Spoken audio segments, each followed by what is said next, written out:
Captain Lisa Morgan stood at the viewing port of her ship Starbound and watched the massive space station grow larger in front of them. The Galactic Council station was bigger than any human city she had ever seen. It looked like a giant wheel, spinning slowly in space with lights twinkling from thousands of windows. Ships from dozens of different worlds moved around it like busy insects. "First time seeing it never gets old," said Dr. Amy Carter, as she joined Lisa at the window. Amy was the cultural advisor for this mission and had studied alien species for most of her life. "Hard to believe we're finally going to be part of all this." Lieutenant Kate Brooks walked up from her communications station with a tablet in her hands. "Captain, we just got clearance to dock at Port 7. The Council is ready for our arrival ceremony." Lisa nodded and tried to push down the nervous feeling in her stomach. Today was supposed to be the greatest day in human history. After years of careful contact and negotiations, humanity was finally being accepted as a full member of the Galactic Council. No more being treated like children who needed permission to leave their own solar system. No more having other species decide what humans could and could not do. The docking went smoothly, and soon the three human women were walking through corridors that seemed to stretch forever. The station was a marvel of engineering, with moving walkways and gravity that worked perfectly, even though they were in space. Other beings moved around them, and Lisa tried not to stare too much. She saw tall, graceful creatures with pointed ears. That had to be the Valdoran elves. There were also insect-like beings that clicked and buzzed when they talked, and reptilian creatures with scales that changed colors. Their guide was a young Valdoran elf who introduced herself as Zara Nightblade. She had silver hair and green eyes, and moved with a dancer's grace. "Welcome to the Council Station," Zara said in perfect English. "I work in the Archives Department, and I will help you find your way around." "This place is incredible," Amy said, as they walked. "How many species live here?" "About 40 different species have permanent representatives here," Zara replied. "Many more come and go for special meetings. The station has been growing for over 300 years. They entered a large hall where beings from many worlds were gathered. Lisa recognized some of them from the briefing materials she had studied. The Valdoran ambassador Lyrelay Moonwhisper stood near a group of other elves.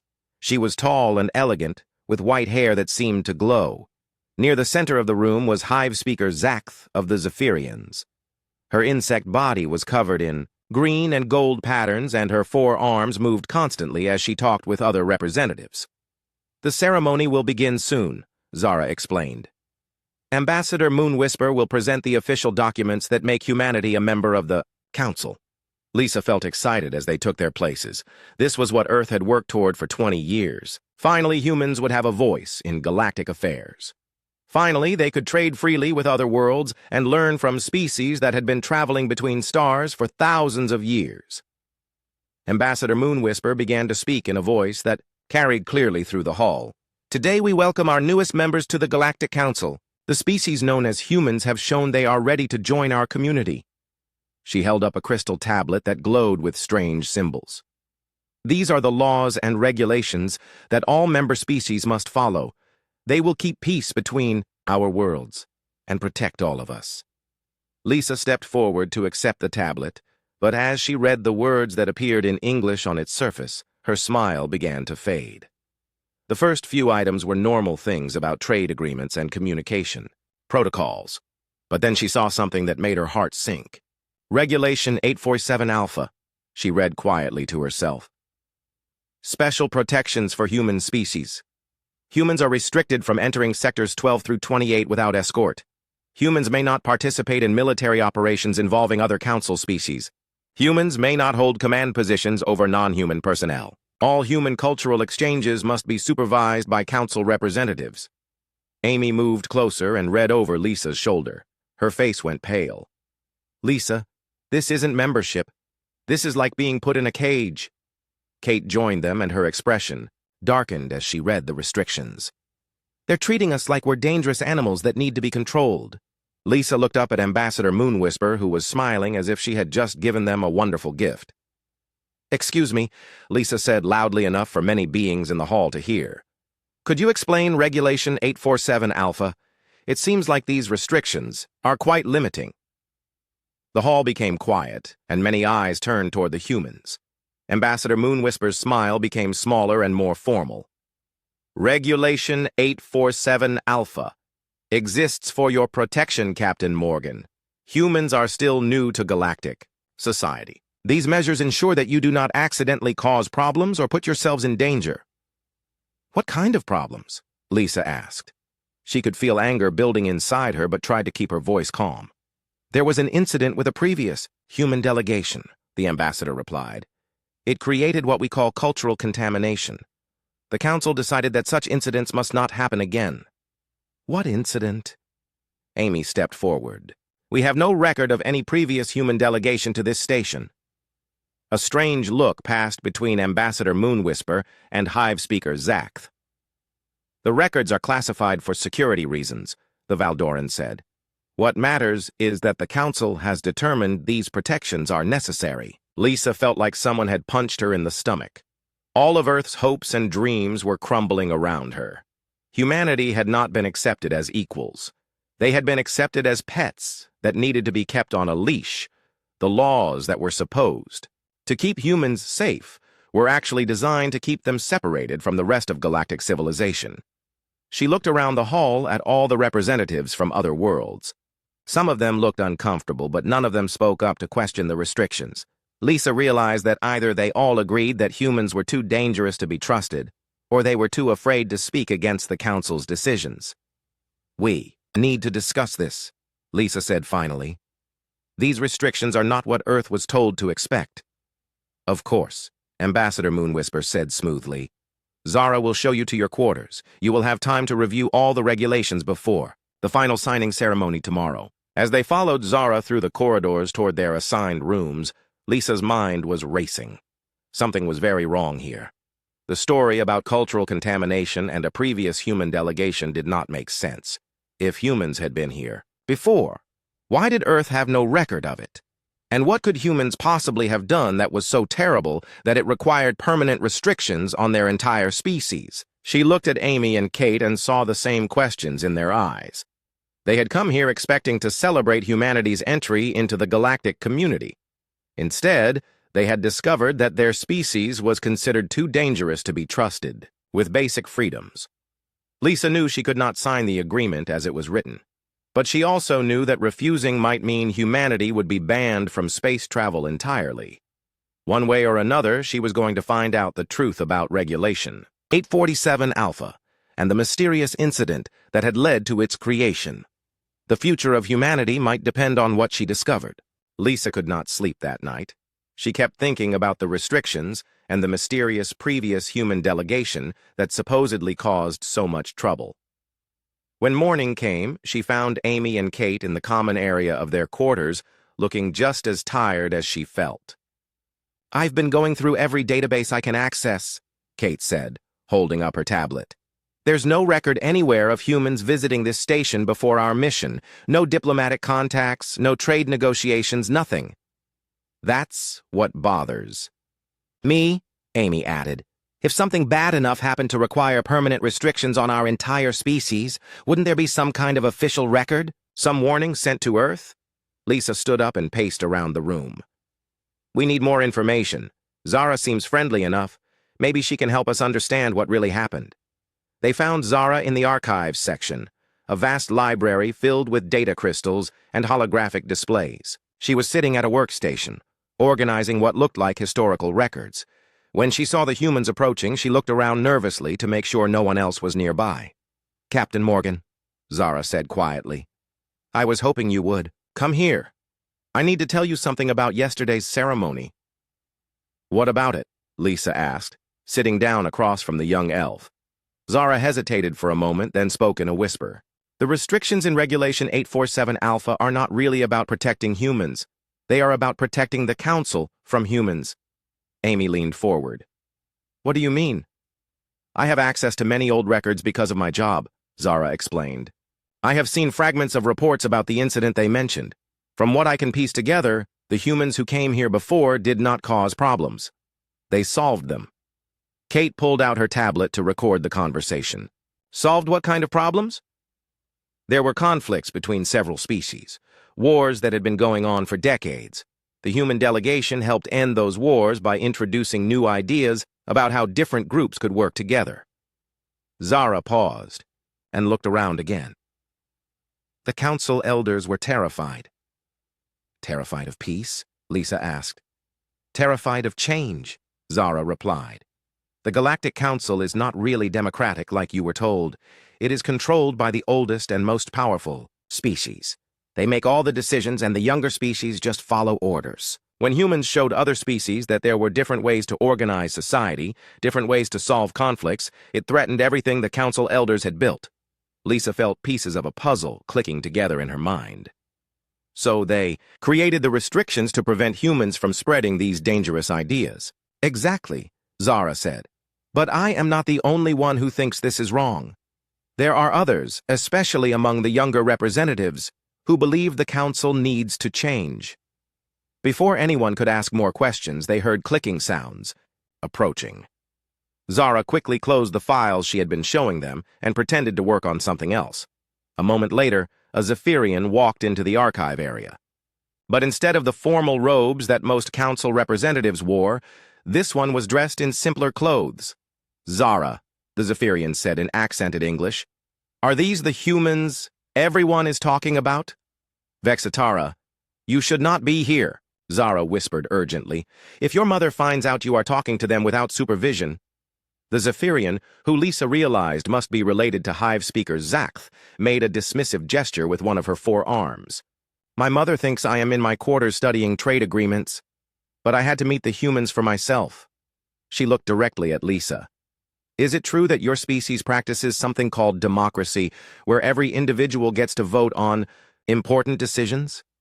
Yes, Lisa replied, surprised by the question. Every adult citizen gets to participate in choosing their leaders and making laws. Vexitara's compound eyes seemed to grow brighter. And individuals can disagree with their leaders without being punished? Of course, Amy said. Disagreement and debate are essential parts of democracy. How else can you make good decisions if you only hear one viewpoint? This is amazing, Vexitara said excitedly. In Zephyrian society, what the Hive speaker decides becomes law for everyone. No one questions, no one disagrees. But after studying human culture in secret, I began to wonder if there might be better ways. Zara looked worried. Vexitara, you must be careful. If the council discovers you have been studying human ideas without permission. I know the risks, the young Zephyrian replied. But I am not the only one asking these questions. Many of the younger representatives from different species have been meeting in secret to discuss the things we have learned about human society, ideas about individual rights, about peaceful ways to resolve conflicts, about giving everyone a voice in government. Lisa felt a mixture of excitement and concern. How many others are involved in these discussions? More than you might think, Vexitara said. Representatives from at least a dozen species, even some Valdorans besides Zara. We call ourselves the New Coalition, though we have to be very careful about when and where we meet. Kate looked up from her tablet. Why the secrecy? Isn't discussing ideas a normal part of government? Zara and Vexitara exchanged glances. The council has ways of dealing with representatives who ask too many questions or suggest changes to existing systems, Zara explained. They can be reassigned to remote posts, have their access to information restricted, or in extreme cases, their species can lose voting privileges entirely. That's exactly the kind of authoritarian control that humans fought against in their own history, Amy said. No wonder the council elders see our ideas as dangerous. Vexitara moved closer and lowered her voice even more. There is something else you should know. Last night after the ceremony, there was an emergency meeting of the council leadership. They are planning to have you sign the agreement today without giving you time to fully understand all the restrictions. Why the rush? Lisa asked. Because they are afraid that if you stay here too long, you will discover the truth about what really happened with the previous human delegation, Zara said. And they are even more afraid that you will start talking to representatives from other species about human ideas of freedom and equality. Lisa stood up and began pacing again. Do you have any actual evidence about this previous delegation? Anything that proves what really happened? Zara hesitated. There are classified files in the deep archives. I am not supposed to have access to them, but I know where they are stored. Getting to them would be extremely dangerous, though. If I were caught, we cannot ask you to risk your career, Lisa said quickly. This is not about my career, Zara replied firmly. This is about the future of the entire galaxy. If the Council continues to suppress any ideas that threaten their control, conflicts between species will only get worse. The wars that the previous human delegation helped end are starting again because the underlying problems were never really addressed. Vexitara nodded agreement. My own people are growing restless under my mother's absolute rule. Other species are facing similar internal conflicts. The old ways of governing are failing, but the Council refuses to consider alternatives. Lisa looked at Amy and Kate, seeing her own thoughts reflected in their faces. They had come here to secure humanity's place in the galaxy, but they had stumbled into something much bigger. The restrictions on humans were just one symptom of a deeper problem with the entire galactic government. If we decide to investigate further, Lisa said carefully, what kind of help could we expect from this new coalition of yours? More than you might think, Vexitara said with what might have been a smile. We have been waiting for an opportunity to challenge the Council's authority. Your arrival might be exactly the catalyst we need. Zara nodded slowly. But you must understand the risks. If we are discovered, it will not just be your mission that fails. It could mean exile or worse for everyone involved. The Council does not treat challenges to their authority lightly. Lisa took a deep breath. She knew that her next decision could determine not just the future of humanity in the galaxy, but potentially the future of galactic civilization itself. The safe choice would be to sign the agreement with its restrictions and accept humanity's limited role. But the more she learned about the Council's true nature, the more she realized that safety might come at the cost of freedom for countless species. Tell me more about these classified files, she said finally, and introduce me to the other members of your coalition. If we are going to do this, we need to do it right. That evening, Zara led Lisa, Amy, and Kate through a maze of maintenance corridors deep inside the space station. The lights were dimmer here, and the air had a metallic taste. They passed through several security doors that Zara opened with codes she had somehow acquired. The new coalition meets in an old storage area that was abandoned when this section of the station was renovated, Zara explained as they walked. The Council's surveillance systems do not monitor these lower levels very carefully. They descended another level and entered a large room filled with old equipment and storage containers. But Lisa could see that the space had been modified. There were chairs arranged in a circle and portable lights that cast a warm glow. As her eyes adjusted, she began to make out figures moving in the shadows. "Welcome," said a voice, and a woman stepped into the light. She was human, which shocked Lisa completely. The woman had dark hair and oil stains on her work clothes. "I am Elena Vasquez. I have been hiding on this station for 3 months. "Another human?" Amy gasped. "How is that possible?" "I was part of the engineering crew that helped build the new docking bays," Elena explained. "When my official assignment ended, I decided to stay. I wanted to learn more about what really happened to the first human delegation." More figures emerged from the shadows. There was scale singer Thys, a reptilian Karathi whose scales shifted from green to blue as she moved. Several more Valdoran elves joined Zara, including one who introduced himself as Sylvian Starweaver. 2 more Zephyrians stood beside Vextara, clicking softly to each other in their own language. "There are others who could not make it tonight," Vextara said. "Representatives from the Aquani Water Dwellers, the Kristoff Rock People, and even a few from the Nethys Shadowfolk. In total, our coalition includes members from 18 different species." Elena gestured for everyone to sit in the circle of chairs. "Before we talk about current plans, you need to understand what really happened 25 years ago when the first humans came to this station." She activated a small holographic projector and images appeared in the center of the circle. Lisa saw a woman in a blue diplomatic uniform standing at the same podium where Ambassador Moonwhisper had spoken the day before. "This is Susan Clark," Elena said. She led the first human delegation to the Galactic Council. Her mission was supposed to be a simple cultural exchange, but she arrived in the middle of a crisis. The images changed to show star maps with red, zones marked across several systems. 3 different species were involved in territorial wars that had been going on for 40 years. The Valdorans and Korathi were fighting over mining rights in the Kepler system. The Zephyrians were trying to expand their territory into space claimed by the Nethys. Thousands of beings had died, and the conflicts were getting worse. Scale Singer. Thais spoke up, her voice producing strange harmonics. The Council's traditional approach was to assign territories based on which species had the most military power. This only encouraged more violence. Susan Clark and her team suggested something revolutionary, Elena continued. They proposed that the species involved should negotiate directly with each other using human techniques for conflict resolution, ideas like compromise, shared resources, and neutral mediation. The holographic display showed meetings between representatives from the warring species. It worked, Sylvian Starweaver said quietly. Within 2 months, all 3 conflicts had been resolved peacefully. For the first time in decades, beings could travel through those systems without fear of attack. Lisa leaned forward. That sounds like exactly the kind of success that should have made humans welcome in the galaxy. Why did the Council see it? As a problem? Vexterra's compound eyes reflected the holographic light. Because the success came from ideas that challenged everything the Council believed about how power should work. In traditional galactic politics, strong species dominate weak ones. Conflicts are resolved by determining who has more ships and weapons.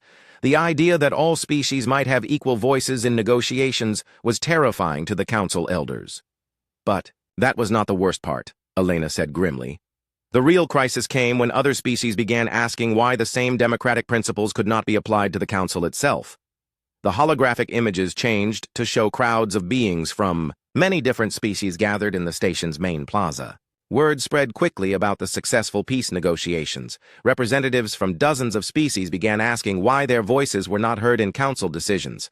Why did only the eldest and most powerful species get to make laws that affected everyone? Amy shook her head in amazement. They started a democracy movement. Exactly, Zara said, and Susan Clark supported them. She gave speeches about individual rights, about the importance of every being having a voice in their government, about peaceful ways to create change. The ideas spread like wildfire. Scale singer Tess made a sound that might have been laughter. The council elders panicked. They had never faced organized opposition before. Species that had followed orders without question for centuries were suddenly demanding representation and accountability. What happened to Susan Clark and her delegation? Kate asked. Elena's expression became sad. They were arrested on charges of sedition and cultural contamination. The council claimed that human ideas were dangerous to galactic stability. Susan and her team were given a choice: leave the galaxy immediately and never return, or face trial and possible execution. They left, Sylvian said quietly, but not before they managed to record everything that had happened. Videos of the peace negotiations, documentation of the democracy movement, evidence of the council's authoritarian response. They hid copies of these records in the deep archives before they were forced to go. Lisa felt anger building inside her. So Earth never knew about any of this, because the first delegation was essentially exiled. The council told Earth that the mission had failed due to cultural incompatibility, Elena explained. They suggested that humans were not ready for galactic society and that further contact should be delayed indefinitely. It took 25 years for Earth to rebuild relationships and get permission to send another delegation. Vexatara leaned forward. But the ideas Susan Clark planted did not die. They went underground. Some of us began meeting in secret to study human concepts of democracy and individual rights. We passed these ideas carefully from one generation to the next, waiting for an opportunity to act. Your arrival provides that opportunity, Zara said to Lisa. The council is making the same mistake they made 25 years ago. They think they can control dangerous ideas by restricting the people who carry them. But ideas cannot be caged. Scale singer Thys stood up, her scales shifting to a bright golden color. The younger generations of many species are ready for change. We have been preparing for years, but we need proof of what really happened to show other representatives that the council has been lying to them. Elena activated the projector again. This is why I stayed on the station. I have been slowly gathering evidence and trying to locate the hidden records that Susan Clark left behind. I think I know where they are, but accessing them will require help from someone with high-level clearance. The records are in Section 7 of the Deep Archives, Zara said. I can get us access, but the security there is much tighter than where we met today. If we are caught, it will not just mean losing our jobs. The Council treats theft of classified information as treason. Lisa looked around the circle at all the faces watching her, beings from many different worlds who had risked their safety to preserve ideas about freedom and democracy. They were asking her to make a choice that could determine the future of galactic civilization. What exactly are you proposing? She asked. We retrieved the evidence Susan Clark left behind, Elena said. We expose the truth about what really happened 25 years ago. We show the galaxy that the Council has been lying about humans and suppressing any ideas that threaten their control. And then? Amy asked. Then we demand real change, Vexitara said firmly. Democratic representation for all species, an end to the authoritarian system that has dominated the galaxy for too long. A chance for every being to have a voice in their own future. Sylvian stood up as well. It will not be easy. The Council will fight to maintain their power. There may be consequences for all of us. But if we do nothing, Scale Singer Theiss added, the wars will start again. The oppression will continue. More species will suffer under a system that values power over justice. Lisa closed her eyes and thought about humanity's long struggle for freedom and democracy on Earth. She thought about all the people throughout human history who had risked everything to challenge unjust systems. When she opened her eyes, she saw the same determination reflected in the faces around her. When do we start? She asked. Elena smiled for the first time since they had met. Tomorrow night, during the signing ceremony for your agreement. While everyone's attention is focused on the official proceedings, we will have our best chance to access the restricted archives. The next evening arrived with the formal signing ceremony scheduled to begin in 2 hours. Lisa stood in her quarters wearing her best diplomatic uniform, while Amy and Kate made final preparations for their mission. They had spent the day reviewing the station's layout and security protocols with Elena and the other coalition members. The archives are 7 levels down from the main ceremony hall, Kate said, checking her tablet one more time. Elena will disable the primary security feeds during a planned maintenance cycle that starts in 30 minutes. That gives us a 40-minute window to get in, find the hidden files, and get out. Amy adjusted the small recording device hidden in her sleeve. Zara and Sylvian will create a distraction in the upper archives to draw any guards away from Section 7. Vexitara is keeping watch on her mother and the other council leaders to make sure none of them leave the ceremony early. Lisa nodded, but she could not shake the feeling that they were missing something important. This feels too easy. The Council has been hiding these records for 25 years. Would they really leave them vulnerable to a simple break-in? Before anyone could answer, their door chimed with an incoming message. Kate activated the communication panel, and the face of Enforcer Prime Krellnos appeared on the screen. The security chief was a massive being with gray skin and red eyes that seemed to glow in the dim light. Captain Morgan, Krellnos said in a voice like grinding metal, you and your delegation are required to report to the ceremony hall immediately. The signing will begin ahead of schedule. Kate muted the communication and looked at Lisa with alarm. That's 2 hours early. Something's wrong. Council security is moving through the station in teams, Amy said, monitoring her own tablet. They're checking access logs and questioning maintenance workers. Lisa felt her heart sink. They know about our plans. Someone told them. The communication panel chimed again, and Krellnos reappeared. Captain Morgan, you have 5 minutes. To report to the ceremony hall. Failure to comply will result in immediate escort by security forces. Lisa activated the communicator. We will be there shortly, Enforcer Prime. As soon as the screen went dark, Kate began gathering their equipment. We need to warn the others. If security is already active, Elena and the archive team could be walking into a trap. No, Lisa said quietly. If we try to contact them now, we'll only confirm that we're all working together. Our best chance is to go to the ceremony and try to buy them time. Amy looked confused. How can we buy time if the Council already knows about our plans? Maybe they don't know everything, Lisa replied, thinking quickly. Maybe they just suspect something and they're trying to force us into signing before we can cause trouble. If we act normally, we might still have a chance. They left their quarters and made their way through corridors that seemed much more crowded with security forces than they had been that morning. Lisa noticed that several council representatives were also being escorted by guards, including some she recognized from Elena's list of coalition members. The ceremony hall was filled with beings from dozens of species, but the atmosphere felt tense rather than celebratory.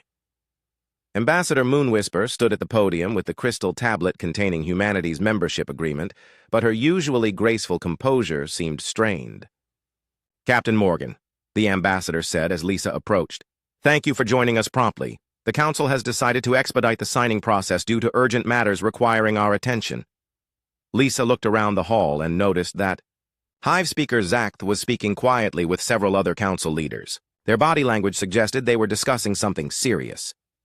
"What urgent matters?" she asked. "Nothing that concerns the human delegation," Enforcer Prime Krelnos said, appearing at Lisa's shoulder. "Your only concern should be completing the membership process so that your species can begin its protected status within our community." Protected status. The words made Lisa's anger flare, but she forced herself to remain calm. "Of course, we are honored by the council's acceptance." Ambassador Moonwhisper activated the crystal tablet, and the membership agreement appeared in holographic text above the podium. "By signing this agreement, humanity accepts all terms and conditions of Galactic Council membership, including the safety regulations specified in Regulation 847 Alpha." Lisa looked at the floating words and felt the weight of decision pressing down on her. Signing would mean accepting restrictions that would keep humanity isolated and powerless. But refusing might mean losing any chance for humans to be part of galactic civilization. "Before I sign," she said carefully, "I would like to understand more about the previous incident that led to these safety regulations. Surely the Council has detailed records that could help humanity avoid similar problems in the future." A strange silence fell over the hall. Ambassador Moonwhisper exchanged glances with Hive Speaker Zakth before responding. "Those records are classified for security reasons, as I explained yesterday. The details are not relevant to your current agreement. But surely some general information could be shared?" Amy interjected. "What kind of cultural contamination are we supposed to be protecting against?" Enforcer Prime Krelnos stepped forward. "The questions are unnecessary. Sign the agreement or forfeit your species membership in the Council." Lisa felt trapped. The Coalition's plan had clearly been discovered, which meant that Elena and the others were probably in danger at this very moment. The evidence they needed to expose the Council's lies was beyond their reach. But giving up now would mean abandoning not just the Coalition members who had risked everything to help them, but also condemning humanity to permanent second-class status. "I need a moment to consult with my team," she said. "You have had adequate time for consultation, Ambassador," Moonwhisper replied firmly. "The Council requires your decision now." At that moment, alarms began ringing throughout the station. Emergency lights flashed and automated voices announced a security breach in the archive levels. Enforcer Prime Krelnos immediately activated his communication device. "Report!" he barked into the device. "Unauthorized access detected in Section 7 of the Deep Archives," came the reply. "Security teams are responding." Lisa's heart sank as she realized that Elena and the others had been caught. But then she noticed something unexpected happening in the ceremony hall.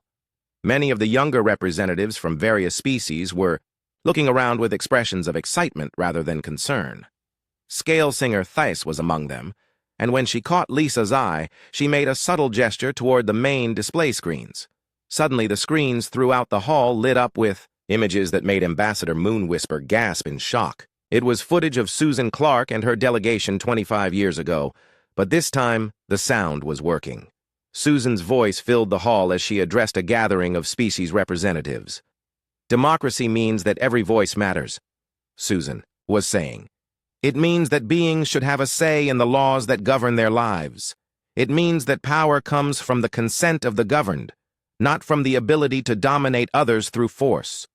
"Turn that off," Hive Speaker Zakth commanded, but the displays continued showing more footage. Images of the successful peace negotiations, of species working together as equals, of the democracy movement that had spread throughout the station. "This is impossible," Ambassador Moonwhisper said. "Those records were destroyed." "No," said a familiar voice from the back of the hall. Elena Vasquez walked forward, flanked by Zara, Sylvian, and Vexitara. All of them were being escorted by security guards, but Elena was holding a data crystal that glowed with the same light as the displays. The records were hidden, but they were never destroyed. And now everyone can see the truth about what really happened. More voices began speaking up throughout the hall. Representatives from species that Lisa had never heard of before began demanding explanations. The carefully controlled ceremony was turning into chaos as beings who had been kept ignorant of their own history finally learned what the council had been hiding. Susan Clark and her delegation did not cause cultural contamination, Elena announced loudly enough for everyone to hear. They showed us what freedom looks like. They proved that there are alternatives to authoritarian rule, and the council exiled them because they were afraid of losing their power. Enforcer Prime Krellnos moved toward Elena, but several other security officers hesitated when they saw how many representatives in the hall were now standing and demanding answers. The careful order that the council depended on was breaking down as more and more beings realized they had been lied to. "This is sedition," Ambassador Moonwhisper declared. "Guards, arrest all of them." But instead of following orders, many of the security officers were looking around uncertainly. Some of them were from species that had suffered under council restrictions. Some of them had been asking the same questions about democracy and individual rights that the coalition had been discussing in secret. Lisa realized that this was the moment everything would be decided. The truth was finally exposed, but the council still had the power to suppress it if enough beings chose to remain silent. She looked at the crystal tablet containing humanity's membership agreement and made her choice. The ceremony hall had become a battlefield of voices. Representatives from dozens of species were shouting questions and demands, while council security forces stood frozen, unsure whether to follow orders or join the growing rebellion. Ambassador, Moonwhisper, and the other council leaders huddled together near the podium, their faces showing panic as their carefully controlled world collapsed around them. Lisa stepped forward and raised her voice above the chaos. "The evidence is clear. The council has been lying to all of us for 25 years. They suppressed human ideas not because they were dangerous, but because they threatened the council's absolute power." "This is madness," Hive Speaker Zacht buzzed angrily. "Order must be maintained. The stability of the galaxy depends on established authority." But her own daughter, Vexitara, moved to stand beside Lisa. "Mother, how can there be true stability when it is built on lies and oppression? The wars are starting again because the underlying conflicts were never really resolved. Species are growing restless under authoritarian rule because beings naturally desire freedom." More representatives began moving to join them. Scale Singer Thiss's scales blazed with golden light as she spoke. "The Korathi people have suffered under council restrictions for decades. We were told it was for our own protection, but now we see it was to prevent us from challenging an unjust system." Sylvian Starweaver and several other young Valdoran elves moved away from Ambassador Moonwhisper's group. "Even our own species' leadership has hidden the truth from us," Sylvian declared. "We were taught that humans were dangerous primitives, but they are actually the ones offering hope for a better future." Elena held up the data crystal containing Susan Clark's records. "These files contain detailed documentation of successful peace negotiations, evidence of democratic movements, and proof that the council deliberately suppressed information about alternatives to their authoritarian system. Every species in this hall has the right to see this evidence." Enforcer Prime Krellnos finally moved to act, but instead of advancing toward Elena, he removed his security badge and let it fall to the floor. "I have enforced unjust laws for too long," he said in his grinding voice. "I joined council security to protect beings, not to suppress their freedom." His action triggered a cascade of similar decisions throughout the hall. Security officers from many different species began removing their badges and refusing to follow orders. The carefully maintained hierarchy that the council depended on was crumbling as beings at every level chose conscience over obedience. Ambassador Moonwhisper tried desperately to regain control. "This rebellion will bring chaos to the galaxy. Without established authority, species will return to the wars and conflicts that plagued us for centuries." "What you call established authority, we call tyranny," Amy said, stepping up to join Lisa. "And what you call chaos, we call freedom. Humans learned long ago that democracy is messy and difficult, but it is far better than the alternative." "Kate, activated her tablet, and began broadcasting the historical footage to communication networks throughout the galaxy. These records show that peaceful cooperation between equals is possible. Species can resolve conflicts through negotiation rather than domination. Every being deserves a voice in the laws that govern their lives. The main display screens continued showing footage from Susan Clark's mission. Images of former enemies, working together, of beings from different species finding common ground, of the democracy movement that had briefly flourished before being crushed by council authority. Vexitara spread her forearms wide as she addressed the hall. My generation has grown up knowing that something was wrong with our system, but not knowing what alternatives existed. Now we see that there is another way, a way that respects the dignity and freedom of every being. More voices joined the growing chorus of support.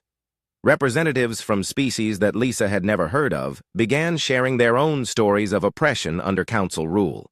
Beings who had been forced to accept secondary status because their species was considered too young or too small or too different from the council elite. Ambassador Moonwhisper made one final attempt to maintain her authority. Even if you reject our leadership, you cannot govern yourselves. The galaxy is too complex, too diverse for democratic institutions to function effectively. That is exactly what human kings and emperors said about their own people, Lisa replied. They claimed that ordinary citizens could not be trusted with freedom, that only a privileged elite was capable of making important decisions. But humans proved them wrong, just as we can prove you wrong. Elena moved to the center of the hall, still surrounded by guards who no longer seemed sure what they were supposed to do. Susan Clark left detailed plans for how democratic institutions could be adapted to work in a galactic setting. Representatives elected by their own species rather than appointed by council authority. Laws made through debate and compromise rather than imposed by decree. Individual rights protected by constitutions rather than dependent on the goodwill of rulers. Zara stepped forward with another data crystal. I have been copying these plans and distributing them to coalition members throughout the galaxy for months. The framework for a democratic galactic government already exists. We just need the courage to implement it. The tide of opinion in the hall was clearly turning against the council leadership. Even some of the older representatives were beginning to question their loyalty to the existing system. The evidence of 25 years of deception was too overwhelming to ignore. Hive Speaker Zakth looked around at the rebellion growing within her own security forces and made a decision that surprised everyone. Perhaps it is time for change, she said quietly. I have ruled my people with absolute authority because that was how I was taught to rule. But I see now that my daughter's questions were not signs of disrespect, but signs of wisdom. Her words seemed to break the last resistance among the council leaders. Ambassador Moonwhisper's shoulders sagged as she realized that her authority was gone. What do you propose to replace the system that has maintained peace for centuries? Not replace, Lisa said. Transform. Keep the structures that work for cooperation and trade, but change the systems that concentrate power in the hands of a few. Create institutions that are accountable to all species, not just the oldest and strongest. Over the following hours, the hall became a constitutional convention as representatives began working together to design new forms of galactic government. Elena's evidence provided the historical foundation, but beings from dozens of species contributed ideas about how democratic principles could be adapted to work across different cultures and biologies. Regulation 847 Alpha was formally repealed in the first vote of the new Provisional Council. The restrictions that had been designed to keep humans isolated were replaced with a universal rights charter that guaranteed freedom of movement, expression, and participation for all species. 3 months later, Lisa stood in the same hall, but now it was arranged very differently. Instead of tiered seating that placed some species above others, there were circular arrangements that emphasized equality. Instead of appointed representatives serving at the pleasure of their rulers, there were elected delegates accountable to their own people.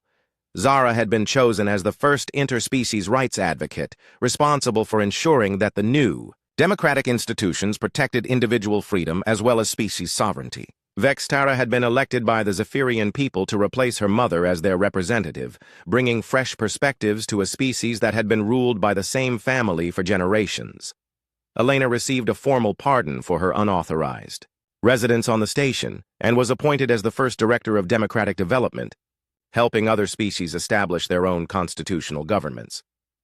As Lisa prepared to return to Earth with news of humanity's true acceptance into galactic civilization, she received a message that made her smile. Susan Clark, who had spent 25 years in exile, was finally coming home. Her sacrifice had not been forgotten, and her ideas had ultimately triumphed over the fear and oppression that had driven her away. The law that now kept humans safe across the galaxy was not a set of restrictions designed to limit their influence, but a charter of rights that protected the freedom and dignity of all beings. The dangerous ideas that the old council had tried so hard to suppress had become the foundation for a new kind of galactic civilization. Lisa looked out at the stars, through the station's viewing port, and thought about the future. There would be challenges ahead as species learned to govern themselves democratically. There would be disagreements and conflicts that would need to be resolved through negotiation rather than force. But for the first time in galactic history, every being would have a voice in shaping that future. The galaxy was finally free.